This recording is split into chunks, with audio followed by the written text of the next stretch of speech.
Hi friends. ఏదైనా ఒక వ్యాధి వచ్చినప్పుడు దాన్ని ఎలా నయం చేసుకోవాలో 'రహస్యం' అనే బుక్కులో రొండా బర్న్ చక్కగా వివరించారు.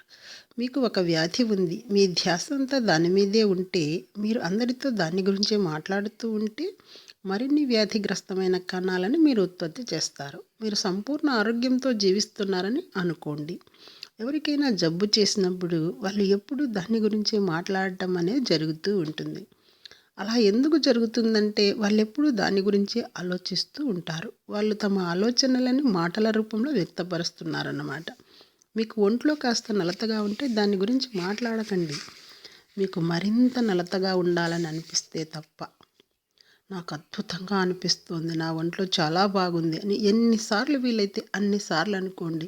నిజంగానే అలా ఉన్నట్లు భావించండి. మీ ఒంట్లో అంత బాగా లేనప్పుడు ఎవరైనా ఎలా ఉన్నారని అడిగితే, ఆ వ్యక్తి మీలో మీకు చాలా ఆరోగ్యంగా ఉన్నానని అనుకోమని గుర్తు చేశాడని అతని పట్ల కృతజ్ఞత కలిగి ఉండండి.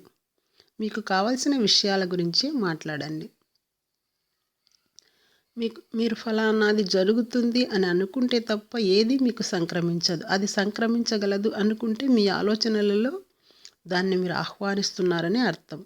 ఇతరులు తమ రోగాల గురించి మాట్లాడడం విన్నా కూడా మీరు వాటిని ఆహ్వానిస్తున్నట్లే. మీరు వినేటప్పుడు మీ ఆలోచనలు, మీ పూర్తి దృష్టి ఆ రోగం మీదే ఉంటుంది. మీ ధ్యాస అంతా ఒక విషయం మీద పెట్టారంటే మీరు దాన్ని కోరుకుంటున్నారని అర్థం. పైగా ఆ రోగులకు మీరు సహాయం చేయలేరు. వాళ్ళ రోగానికి మరింత శక్తినిస్తారు. మీరు నిజంగా ఆ వ్యక్తికి సహాయం చేయాలనుకుంటే మీరు వేరే విషయాల గురించి మాట్లాడండి. వీలైతే మంచి విషయాల గురించి మాట్లాడండి, లేదా బయటికి నడవండి. మీరు వాళ్ళని వదిలి వెళ్ళేటప్పుడు మళ్ళీ ఆ మనిషిని ఆరోగ్యంగా చూడాలని బలంగా కోరుకొని ఆ విషయాన్ని అంతటితో వదిలేయండి. మీ శరీరం గురించి మీకు ఏది వెల్లడి చేసినప్పటికీ మీరు దాన్ని మార్చుకోవచ్చు. లోపల బయట కూడా ఆనందంతో నిండిన ఆలోచనలు చేస్తూ ఆనందంగా ఉండటం మొదలుపెట్టండి. సంతోషం అనేది మీరు ఉండే ఒక భావనా స్థితి. మీ వేలు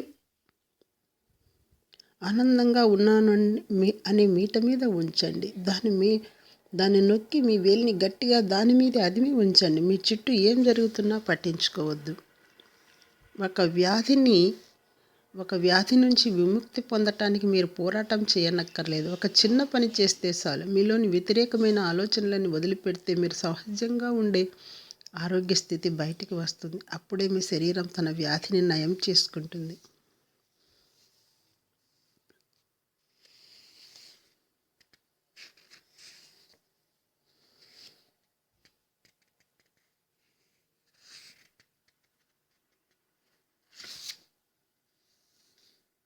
నయం కానిది ఏదీ లేదని నాకు తెలుసు. నేను నమ్ముతాను. ఏదో ఒక సమయంలో నయం కాదని చెప్పబడే ప్రతి వ్యాధి నయం చేయబడింది. నా మనసులోనూ నేను సృష్టించే ప్రపంచంలోనూ నయం కానిది అనే దానికి చోటు లేదు.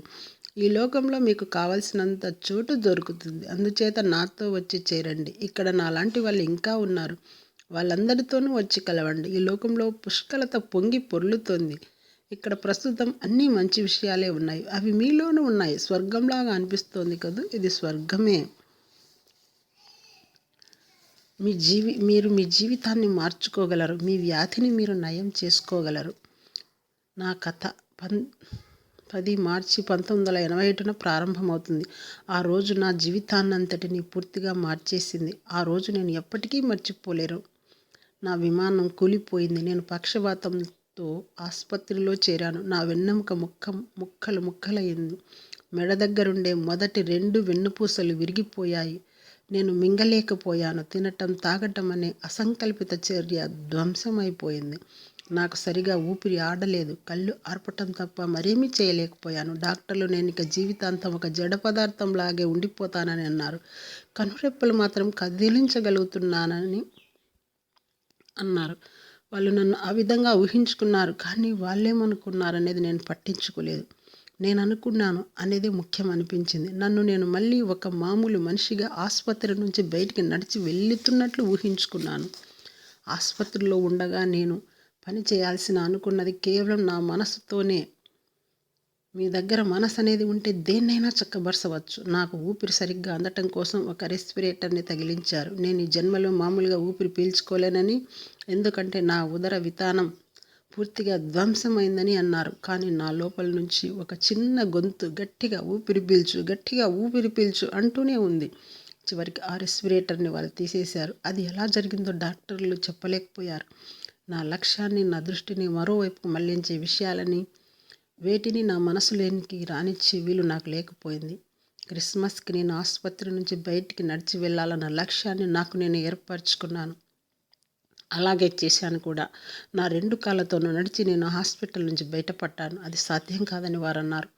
ఆ రోజును నేను ఈ జన్మలో మర్చిపోలేను. ప్రస్తుతం ఏమీ చేయకుండా బాధలు పడుతూ కూర్చుని ఉన్న వాళ్ళ కోసం నా జీవిత సారాంశాన్ని, ఇతరుల తమ జీవితంలో ఏం చేయగలరనే విషయాన్ని టూకీగా చెప్పాలనుకుంటే నేను దాన్ని ఒక వాక్యంలో చెబుతాను.